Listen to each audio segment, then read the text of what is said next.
Recording.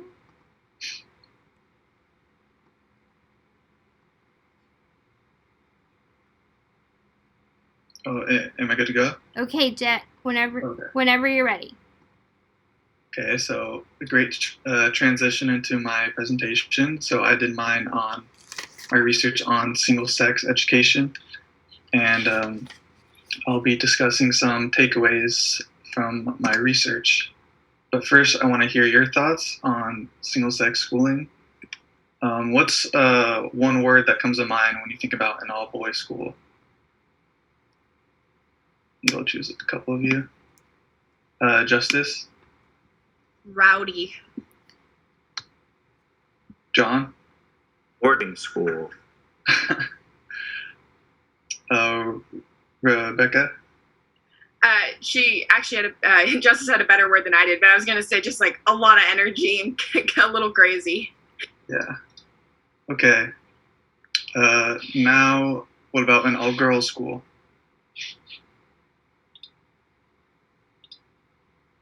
Justice? Lots of gossip. Michaela? Yeah, I was gonna say catty. Caddy. Okay, yeah, so there's a couple of themes going with each gender, I noticed. So first, I chose this topic because I wanted to do some more research myself because I always saw single-sex schooling as like a different type of learning compared to co-ed, and I didn't know if that was good or bad. And so I've only seen that type of education in like the movies, like Dead Poet Society. Um, so um, this type of schooling uh, kind of sparked. Sorry, the American Revolution kind of started a new increased concern with general schooling because of the rise of democracy, because of the result of the war. And males needed an education to participate in the New World in the 1800s, and females were required to learn, to educate, and raise intelligent men. And it also saved money to adopt mixed classes instead of building different schools. And in the 1800s, there were only 12 American public school districts out of 700 that had single-sex schools. And in the 20th century, there was a further decline of single-sex. But the majority of the single-sex schools in 1989 were Catholic schools. And then the revival of single-sex schools started in the late 20th century. And one reason was to address the gender gaps that started to form. And the No Child Left Behind law in 2002 was to promote single-sex schools. And this sparked a new surge of interest in single-sex schooling. And so, are there differences between boys and girls? According to research in Australia, there is. And this research was in 2017, and it was an analysis of 55 girls' schools, 33 boys' schools, and 2,900 co-ed schools. And this first research showed that there were no significant differences in single-sex education over time from grades 3, 5, and 7. And so, however, the boys' schools were one school term ahead, or one like semester ahead of all girls' schools in numeracy achievement, which is like math skills. But this gap stayed the same throughout their schooling from 3, 5, and 7 grades, and so that basically shows they didn't. The gap didn't increasingly increase And so that's an important note there. And in reading achievement, the girls' schools outperformed all other schools, and this is mainly due to the gender differences of skill in certain subject areas, according to the PISA and the Progress in International Reading Literacy Survey. And this survey obtained results in reading, math, and science from students in 2001 on a 5-year cycle from 280 primary schools and 290 secondary schools. And females constantly achieved significantly higher reading scores than males.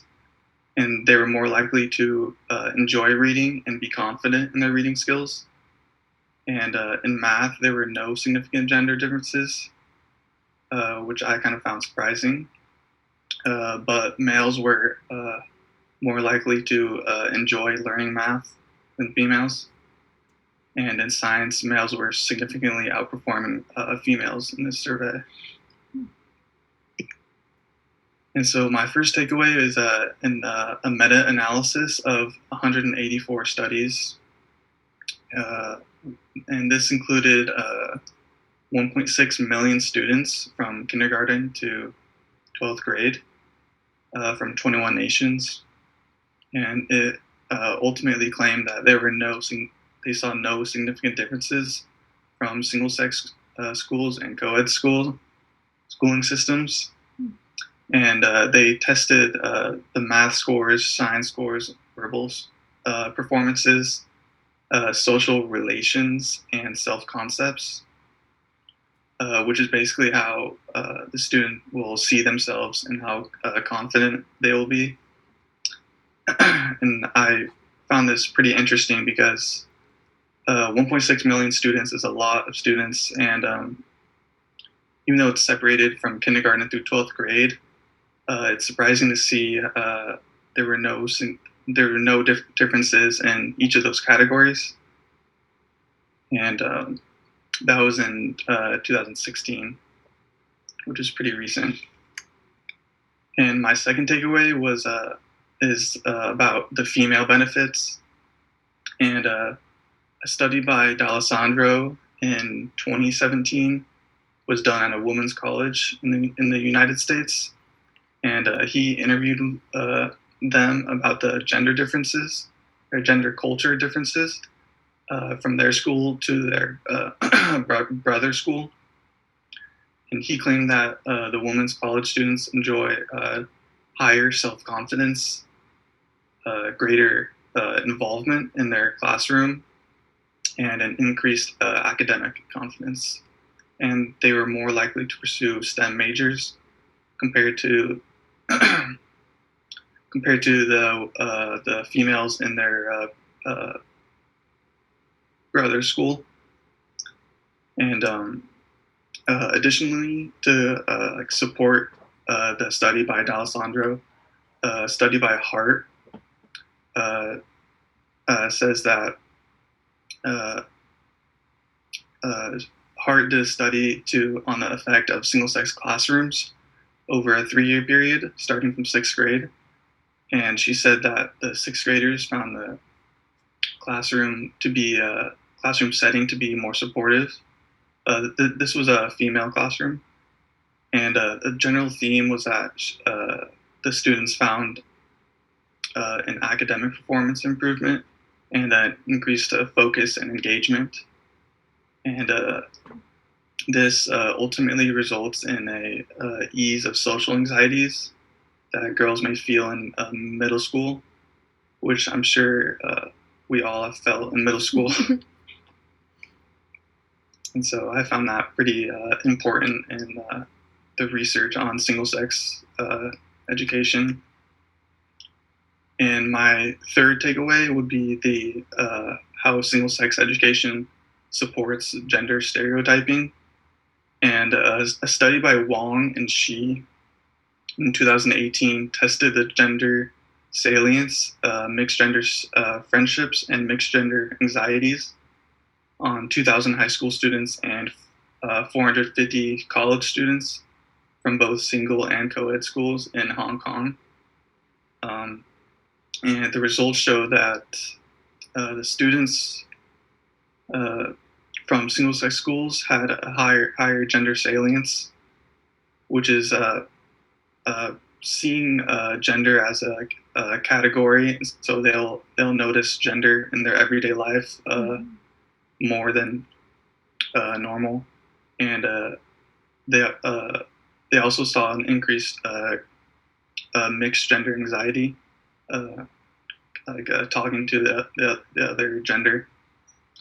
So these results were similar in even first year and senior year college students, and they also, Wong and Shi, claim that this could lead to a vicious cycle of escalating anxiety with opposite sex and a lack of mixed gender interactions, and which would lead to even less gender relationships in the future, which is pretty important because interactions with the opposite sex are going to happen in the future.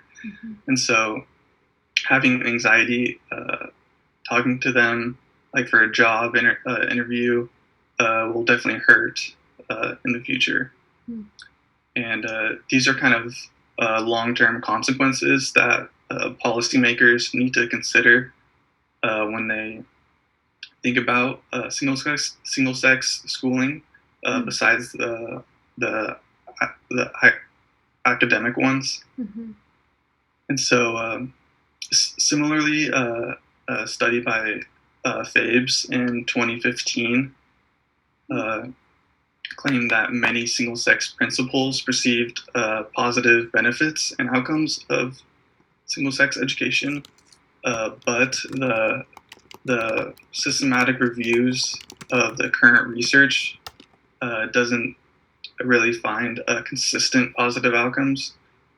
And so, instead, the principals saw an increase of consequences related to gender stereotypes and gender bias in their schools.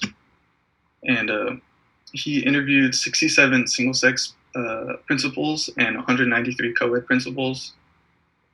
And one principal claimed that girls were being drama queens and boys were still masking masculinity. Sorry. And the main result from this study was that